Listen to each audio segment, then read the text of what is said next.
যেভাবে ইনফ্লুয়েন্স করেছে গত নির্বাচনে এবং তার আগের নির্বাচনে গুলোতে আমরা দেখেছি। আপনি যেটি বললেন, তাকে প্রশ্ন করলেন যে পররাষ্ট্র সচিব সুজাতা সিং যেভাবে সে মুসাবিদা করলো, একমাত্র এই আপনার জেনারেল এরশাদকে টেনে হেঁচড়ে সিএমএচে রেখে তাকে নির্বাচন, এবং এত স্পষ্টত তারা ইন্টারফেয়ার করলো এই নির্বাচনে। আপনি সেই প্রশ্নটি করেছেন, তিনি বলেছেন যে তিনি এই কথাটি বলেছেন স্পষ্টত তিনি বলতে পারেন না, কিন্তু এটাও তিনি বলেছেন যে ভারতেও তাদের নিজস্ব অনেক সমস্যা আছে, সমস্যার মধ্য দিয়ে আছে। তো এখন আমাদের যে বিষয়টি, যেটা দেখবার বিষয়, যেমন আপনার যে এই নির্বাচনে আপনি দেখুন যুক্তরাষ্ট্র ইলেকশন অবজারভার তারা স্টেট ডিপার্টমেন্ট অর্গানাইজ করেছে 30টি মতো বেসরকারি সংস্থাকে তারা তারা তারা মডারেট করে তাদের তত্ত্বাবধানে বাংলাদেশে ইলেকশনে অবজারভেশনে যাওয়ার কথা, কিন্তু যুক্তরাষ্ট্রের মানে মনোনীত ইলেকশন অবজারভারদেরকেও কিন্তু বাংলাদেশের নির্বাচনে ঢুকতে দেওয়া হয়নি। এবং তার প্রতিক্রিয়া হিসেবে আমি জানতে চেয়েছি স্টেট ডিপার্টমেন্টে যে তোমাদের এবং সে আনসার গুলো ছিল খুব ডিপ্লোম্যাটিক আনসার, যে হ্যাঁ আমরা এটা দেখছি, আমরা খুব। এবং আপনি দেখবেন এই নির্বাচনে বিএনপির প্রতিক্রিয়ার আগে কিন্তু স্টেট ডিপার্টমেন্ট প্রতিক্রিয়া দিয়েছে, মানে বিএনপি বলতে আমি প্রধান বিরোধী দলের কথা বলছি, এবং যারা নির্বাচনে গিয়েছিলেন তারা বলেছে যে এই নির্বাচনটি অংশগ্রহণমূলক নির্বাচন হয়নি, এবং তারাও কিন্তু প্রতিক্রিয়া দেখিয়েছে এবং বলছে স্টেট ডিপার্টমেন্ট। কিন্তু এই বলাটা, আপনি হয়তো কিছু অ্যাকশনের কথা বলতে চাইছেন, তিনি বলছেন যে কিন্তু এই বলা এবং এই অ্যাকশনগুলো অনেকটা ডিপ্লোম্যাটিক টার্মেই তারা বলে থাকেন, এবং সেই যাবৎকালে সেদিকেই যাচ্ছে। এবং যেহেতু অ্যাডমিনিস্ট্রেশনটা দেখতে হবে, অ্যাডমিনিস্ট্রেশনটা কিন্তু কর্তৃত্ববাদী শাসন ব্যবস্থাকে পৃথিবীর দেশে দেশে যে ট্রাম্প অ্যাডমিনিস্ট্রেশনের কথা বলছি, আপনি চায়না দেখেন, রাশিয়া দেখেন, সব অথরিটেরিয়ানদের সাথে তার সম্পর্ক। শুধু এটা আসার কথা হলো এই, উনি যেটি বলেছেন যে এখানে গণতন্ত্রের যে সুবাতাস বইছে, এখানে যে বাইডেন নির্বাচিত হয়েছেন, এবং এ যাবৎকালে আমেরিকার ইতিহাসে এত ভোটার ভোট দেন নাই, ট্রাম্প অনেক ভোট পেয়েছেন, এত ভোট কখনো পান নাই।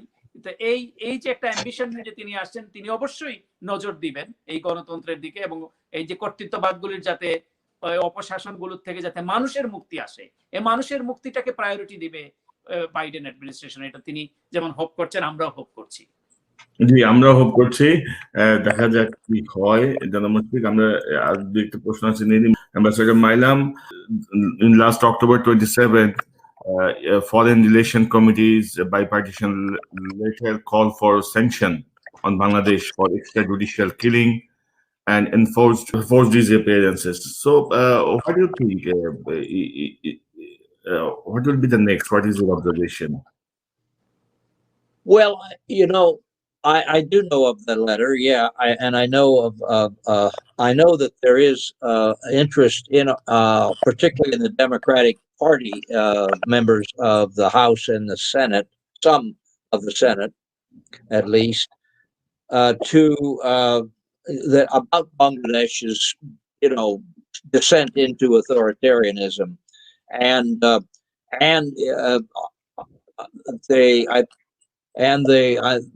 I think sanctions might be the one thing that that might be something that the Biden government would at least consider.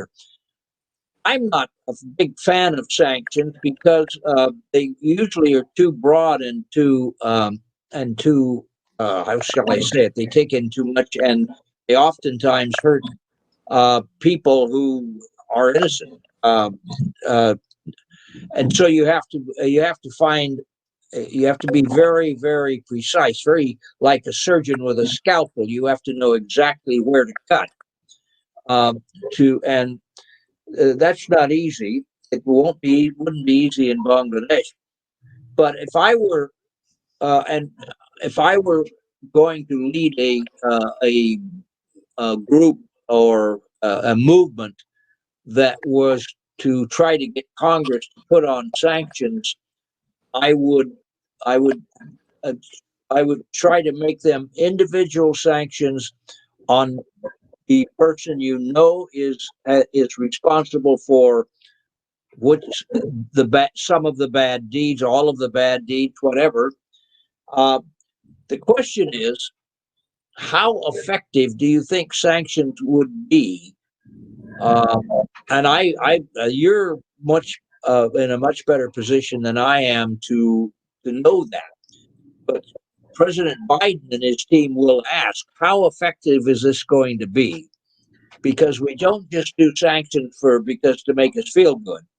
We shouldn't do sanctions just to make us feel good. We should do sanctions only when they can have real impact. And we need to know what sanctions would work and how they would impact and who they would impact on, besides the individuals that are responsible for what we're sanctioning. So but I think I would probably push the sanction idea if I were on the Hill. Now that gets back to what I said earlier.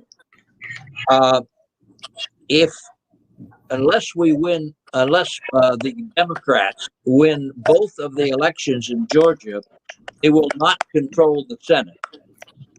And then you've got the Republicans in control of the Senate. And with all due respect to most Republicans, the Republican Party has become a party which actually is supportive of authoritarianism. We saw that in how it supported Mr. Trump in his attempt at a coup. So there's not a great lot of sympathy in the Republican Party and probably in the Republican Senate for sanctions in general. And I don't know whether there's much sympathy for Bangladesh specifically in the Republican Party. I haven't seen much, but that doesn't mean there isn't any. There are. It's a question that I think would bear great study, and I hope somebody does it. But I'm not going to be a total advocate of sanctions until I know how they would impact and who they would impact and whether they would be effective. Actually, in their letter, they identified the high officials of RAB, Rapid Action Battalion. Well, RAB is basically, that's fine, and I think that's probably good. I would support that. But the problem is that RAB is basically not a policy-making body. RAB just does what other people tell it to do. Yeah. And you need to get to the policymakers. You need to sanction policymakers, and that's where I think that there's a problem in figuring out who they are and how to leverage them with sanctions. So, but I would like to see more work on this. I'm hoping that the Congress will open some studies, some subcommittees that will look into these questions, particularly sanctions, as to how we could wage influence in Bangladesh to move it back from the authoritarian level that it has reached. Sir, I have an interesting observation that our armed forces and police have a great role in UN peacekeeping. Inside the country, they support illegitimate government and carry out their all order against the people. But in the peacekeeping mission, they are working for restoring democracy and rule of law. What do you think? This is a big philosophy. Well, I consider them to be working for the government, and I consider the government to be in charge of policy, and the policy is authoritarian. So I think that again, the police, even the high police officials, for the most part, are doing other people's bidding, doing policymakers' bidding. So I don't see that. I mean, I don't mind sanctioning people that